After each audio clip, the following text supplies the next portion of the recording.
Moti i keq me rreshje shiu dhe stuhi pritet që të prek Shqipërinë gjatë gjithë kësaj jave nga veriu deri në jug, ndërkohë që emergjencat civile kanë lëshuar alarmin SOS dhe i kanë bërë thirrje qytetarëve që të tregojnë kujdes për të mbrojtur jetën e tyre. Ata kanë kërkuar prej këtyre të fundit që të shmangin, sidomos në ditët më problematike, lëvizjet e panevojshme.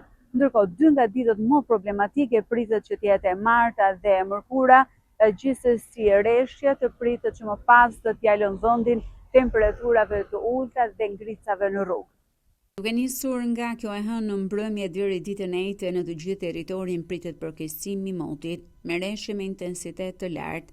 Gjatë datave 17 deri në 23 nëntor do të ketë rreshje me intensitet të lartë me kulme më 18 dhe 19, si dhe në 22 nëntor, kryesisht në zonat Theth, Valbon dhe Shkodër-Puk.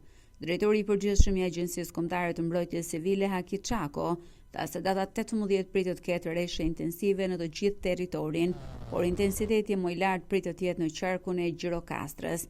Edhe pse qarku i Elbasanit nuk përfshihet në zonat me risk të lartë, qytetarët duhet të tregojnë kujdes, veçanërisht ata që shtrihen përgjatë përrejnëve e lumejve apo zonat me risk të lartë.